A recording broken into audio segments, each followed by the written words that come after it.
Hello everybody, welcome back. I'm MrRedClaw. Welcome back to some more World of Tanks, and today we are watching Sturmove playing in the T100 LT. Of course, the Tier 10 Russian light tank, and what used to probably be the best scout light tank in the game, or at least one of the best Tier 10 scout tanks in the game.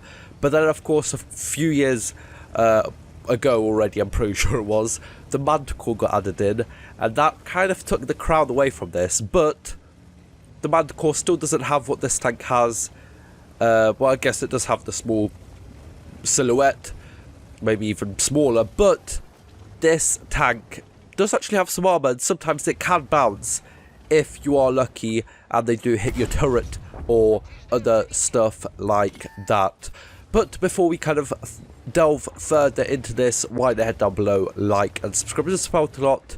So, Sturmove over here, I'm going to call him Storm, just makes it easier for all of us, is playing on Ghost Town and has decided to go down the eastern flank, as you normally should in a tank of this sort. This is probably one of the most highly contested light tank spots. Well, definitely on this map, but one of the most heavily light tank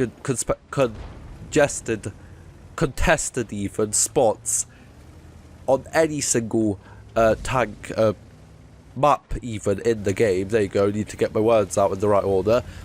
But luckily for Storm over here, the EBR or the Manticore on the enemy team haven't come here, or at least he hasn't spotted them yet, so I guess we're going to see if they are here or not. But actually, kind of weirdly, only the K91, I'm pretty sure that is behind Storm. Let's see, who is that? No, the Kunzerpanzer. He's actually the only tank that has come down the flank with Storm over here, which normally, you know, you'd get a couple tank destroyers sitting at the back, as you can see on the enemy team with the FV405 and the TVP100, but I guess the Scorpion and the T28 prototype just decided that this isn't a spot for them, and they just decided to go sit up onto the hill at the A4 area, which I guess is a good kind of spot, as Storm over there somehow bounces a T95. It actually doesn't show up on the record as a bounce, but it must have hit his gun or something, which is still quite lucky. And, you know, this is the sort of thing that you get in this tank. Maybe if he was in an AMX 13105 or a slightly bigger light tank, maybe he would have been, you know, just that slightly bit taller, and the turret would have been, you know, poking out, and he would have, you know, lost 750 damage on average over there. And, you know, you don't really want to be losing those kind of hit points right at the start in a battle in a light tank, especially in such good matchmaking when you're against mostly tier 8s and tier 9s. But of course, well, Storm over there actually spots the Manticore. So as I was saying, this is a highly contested spot for those light tanks, as we saw over there. Just the Manticore kind of staying back, to be honest. Normally you'd kind of delve further in, at least until like the middle, like the E/F9 area, but the Manticore kind of staying back, maybe because he didn't really have that much support as well in just kind of the TVP100 and the FV405, along with not really much more. There's a Leopard 1 that was spotted back there, maybe these heavy tanks, but they don't really have that good of a kind of like a look at Storm, and if there was any tanks further back behind him. But now Storm moving up into the bush further along, just past the kind of more southern kind of shipwreck, I guess, on this map. Just kind of waiting here, you know, just playing it cool. You don't really need to rush anywhere. Spots the T95, which he absorbed the shell from earlier. But oh, that's kind of scary. You don't really want that coming right at you, actually looking straight at you as well. I'm not really sure if the T95 is actually looking at Storm, or the Kunze-Panzer behind him, but either way, you kind of want to be getting away from that situation as quickly as possible, with Storm actually taking the tracks off the T95 with just one shot. So that shows you that the T95 probably doesn't have the kind of improved durability device, which would give him more track health, and this tank, I'm pretty sure only doing 320 it is? No, 300 hit points per shot. That isn't really a lot, so yeah, in these kind of situations, you would probably need at least 2 shells, if not maybe even 3 in some situations, if the T95 is really focused on the track health, to actually take off the tracks in a tank destroyer like that, or maybe even in some heavy tanks with bigger and healthier tracks.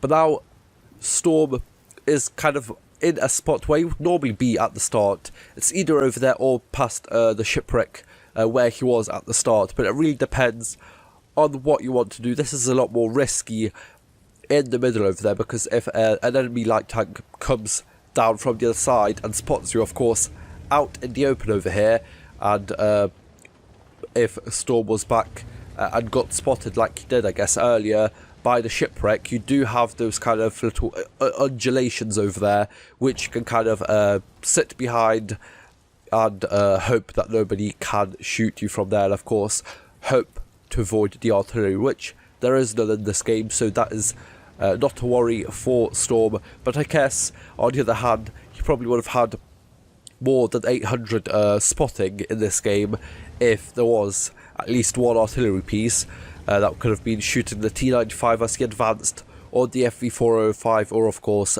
the TVP100 that was back there as well.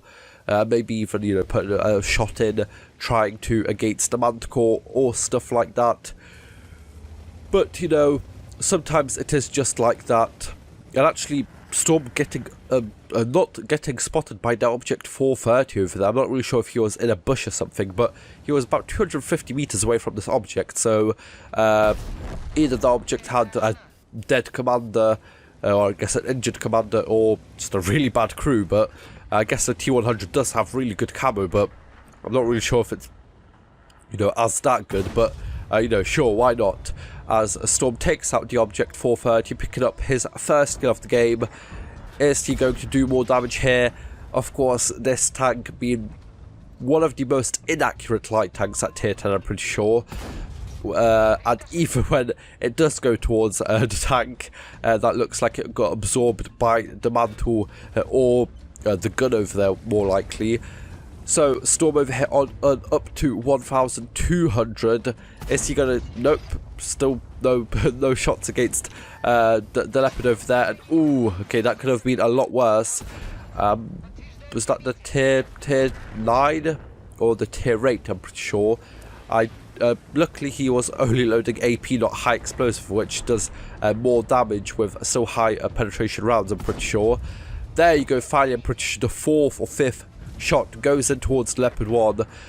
So Storm up to 1,800 damage, make that 2,000 now, and only 800 spotting, is now left in a 2 versus 9, it looks like, with the Kunze-Panzer that he was with at the start, which I guess luckily for Storm is on full health still, which hopefully might give them a chance, as actually only 2 of the remaining 9 or so enemies are actually more than you know, like a 2 or 3 hit, which I guess is lucky for Storm and the Kunze-Panzer.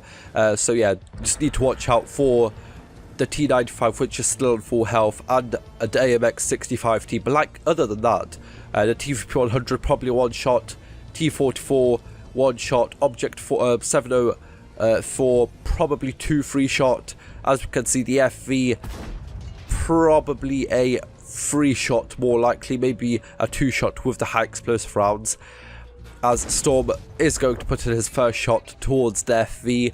The T10 probably 3-4 shot. There we see the Leopard being on a 2-shot. So, oh, didn't really want to get spotted out there, Storm, especially with about 5 or 6 enemy tanks staring right at you with the FV just missing. That would have been him right out of the game. But still taking the risk of stopping out in the open. He actually got unspotted over there in those couple of seconds. Doing the right thing on stopping, trying to take out the object 704 before he put a shot into the Kunze-Panzer. Then takes another risk, taking out the TVP, but he needs, Storm needs to take these risks right now, because if he doesn't, then it's basically game over. There's just too many tanks left in such a small space that if he just lets them all come at them at once, then they have no chance of winning. But like that, he takes out 2 enemy tanks really quickly. Now, making that 2 versus 9 against, now against the 2 versus 5. But that Kunze-Panzer, I guess, trying to run away from the FV, goes out into the middle of the open. Ground over there that gets taken out by the T10 and the AMX-65.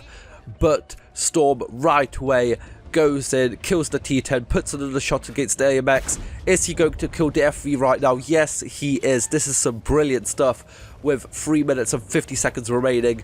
Probably gets spotted by the FV over there, or maybe the T95, which is probably making his way slowly towards Storm over here on the left side. Is he going to spot him?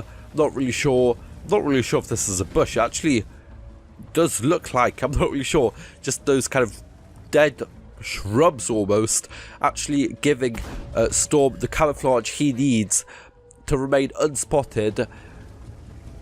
Interrupts the AMX, then but sadly only doing a critical hit with no damage, which kind of sucks. But I guess he kind of got rid of that cap kind of scare for now. Now he just needs to focus on taking out this T44. Is he still going to remain unspotted? Yes, he is. The camo on this tank is just absolutely brilliant. Even though the Manticore has come in with, I'm pretty sure, slightly better camo, even smaller tank, this is still a decent pick, as you can see in this game. The Manticore probably would have had a too slow of a reload to make use of its higher alpha damage to take out the Object 704, then closely followed by the TVP. But now, Storm down to his regular rounds, I'm pretty sure, because this tank, if I'm not mistaken, does take APCR as standard. So I guess the AP round should, in theory, have more penetration. But of course, this is a tier 10 light tank, so they do lose penetration massively at a distance.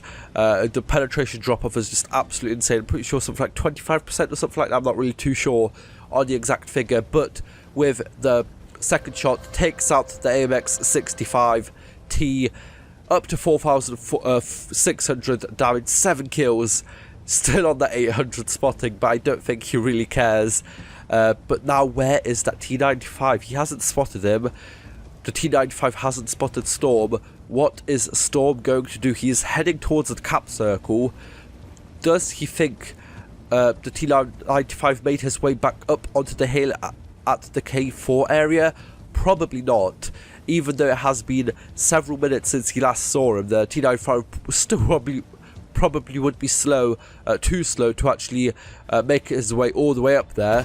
But actually looks like the T95 has gone AFK, probably thinking that the 9 tanks, allies that he had on his team, would probably be enough to take up the last 2 remaining tanks of the T100 and the Kunze-Panzer. But I guess the T95 was mistaken, and now, just in between reloads, the T95 repairing his tracks, but he is still AFK.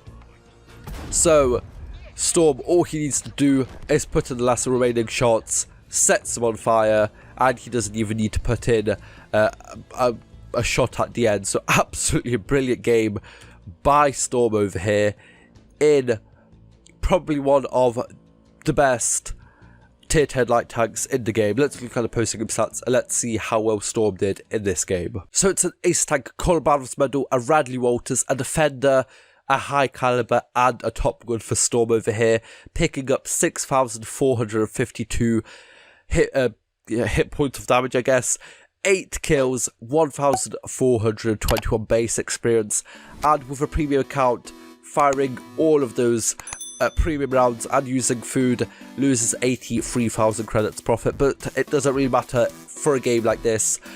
Hope you guys enjoyed. Like, share, subscribe. See you guys next time. Bye bye.